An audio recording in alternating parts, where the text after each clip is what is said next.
Happy New Year. Great to see you again. Hope 2024 is off to a great start and that 2023 finished really well for you and your friends and family. Uh, Getting back to work here, I just want to do a wrap up of where things ended, of course, at the end of the year, what things look like at the end of December, and kind of do a little. I'm going to start off with a little bit of a comparison. And then, of course, this is the Hamilton residential real estate market. A little bit of a comparison between 2022 and 2023. Not where things ended, but where the entire years, as full data sets of everything that occurred in each year, how they compared with each other. So first of all, the median sale price in the year of 2023 was 740,000. 2022 that was 800. So that was a change of negative 7.5%. Now, if you bought a house in February of 2022 versus selling a house in December of 2023, you'll know that it was more than a 7.5% difference in sale price. But this is just like as I said, the entire year data set. So en masse, 2023 was 7.5% lower in sale price. But of course, in any data set, there is nuance. Days on market were the median cumulative days on market was 20 in 2023, which is over 80% change from 2022, which was still relatively quick turnover. The number of sales were down just a little over 11% from almost 7,000 to just over 6,000. The number of new listings that came on the market likewise was down just a little over 10% from 11,500 to just shy of from 13,000 to just shy of 11,500. If I get those wrong, please refer to the to the numbers that you see on the screen. And then overall, even though we saw sales to new listings ratios go all over the place in 2022, from going from a super tight sellers market to more of a balanced market, you might have thought that the difference between one year to the other was much different, but as we can see from those sales numbers and new listings numbers, they were relatively the same, and the ratios, of course, almost ended out identical. So it was a balanced market for 2023, which is what 2022 ended up again en masse, not in February of 2022. As I said, relatively unchanged, so down just over 1%. Now, as we get into where things stand today, or at least a week ago as of today, at the end of the year, we actually saw in the Hamilton market a very like somewhat of a typical year where, you saw some ups, saw some downs, but, kind of relatively within the same band of pricing.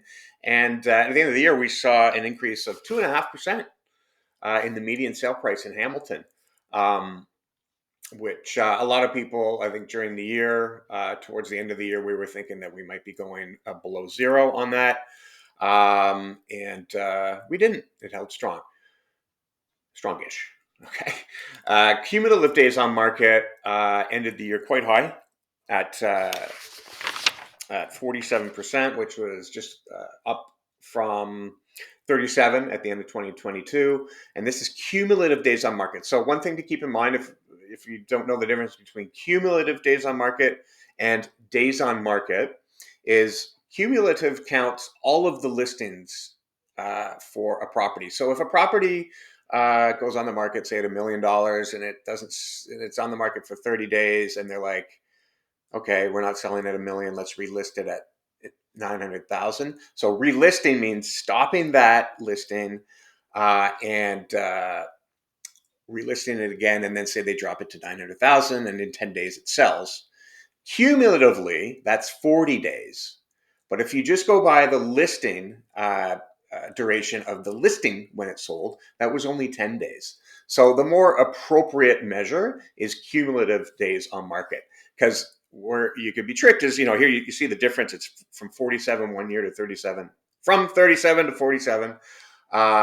If you just went by days on market, it was 29 to 31, so almost unchanged, but that would be misleading. So the number that you want to ask, if you're into this, is what were the cumulative days on market that it took to sell?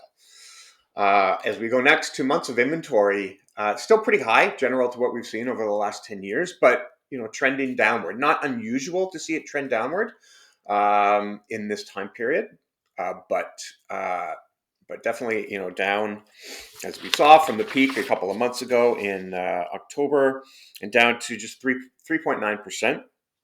Sorry, 3.9 months of inventory, up a little over 10% from the same point of last year, but not that much of a change. Now, as we get to sales, if you've been following, you've noticed that so many months of this year were, the lowest that we've seen for any particular month for a very long time. Now, December wasn't, super hot, but there was a slightly more were sold this December than the December before, which is a bit of a change in trend of what we've seen in the last half of the year. We'll kind of summarize that at the end. New listings were down, actually quite more significantly from December of last year.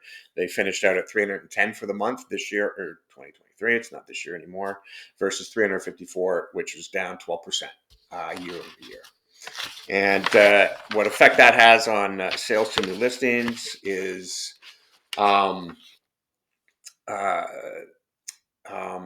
that we actually started to trend up a little bit in terms of going more towards the seller's market than we'd seen over the past few months. And just as I said, we were going to get to wrapping up the whole year. The number of listings on the market was higher than normal, up about 20% from last year. But not, and you usually do see this bit of a fall off over the last couple of months of the year in terms of total inventory on the market. But in general, where we ended in December, there's reason for optimism. I mean, I hear people out there being super optimistic about 2024.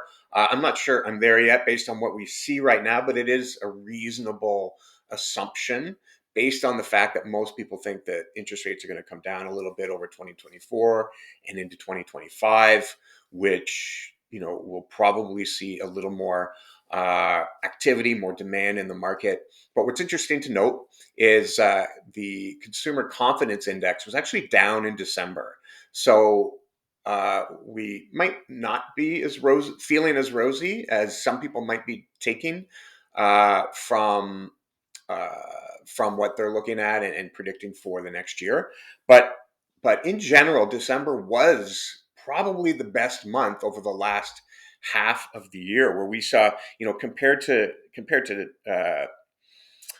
normal, like I said, slower than normal, down and all that stuff, which most of 2023 was. But compared to the last few months of the year, we saw the worst in September and October. Those were the worst, toughest months for the year, and we've been trending through November and December, and definitely.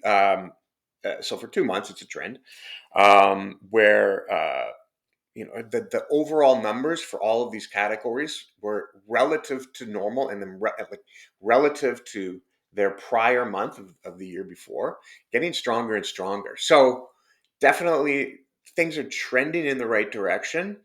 And with an interest rate, and all things being equal, if an interest rates drop, we should see more activity, prices going up again next year. I'm not sure about these crazy 20% in a year spikes, but we'll probably see it. And I think the underlying issue here that pretty much most of us understand is that there's such a shortage of inventory in Hamilton and across Ontario that it's just keeping this floor at a certain level that it's keeping the market from completely falling out. So definitely reason, as we wrap up 2023, definitely reason to think that we've probably seen the worst of the decline in home value prices. We've probably seen the worst in terms of slowness in activity in the market. And if we see interest rate drops sooner than later, that'll speed up that increase in activity. But still, I think we should look at it cautiously. Because like I said, consumer confidence is still pretty low compared to what we're normal to. Inflation has come down, and it stayed down in November. I don't know if they put out December yet, but it's not at that 2% target that Bank of Canada wants to get to. So I think it's a balanced outlook, but certainly we were trending over the last couple of months of the year in the right direction. So, anyways, hopefully you found something worthwhile out of that report. And if you have any questions or comments or suggestions or anything, feel free to reach out. I'd love to hear from you and chat. All right. Otherwise, thanks very much for your time. Appreciate you watching. And have a great January. We'll see you next month when we wrap up the month. And great start to the year. All right. Take care. Talk to you soon. Bye bye.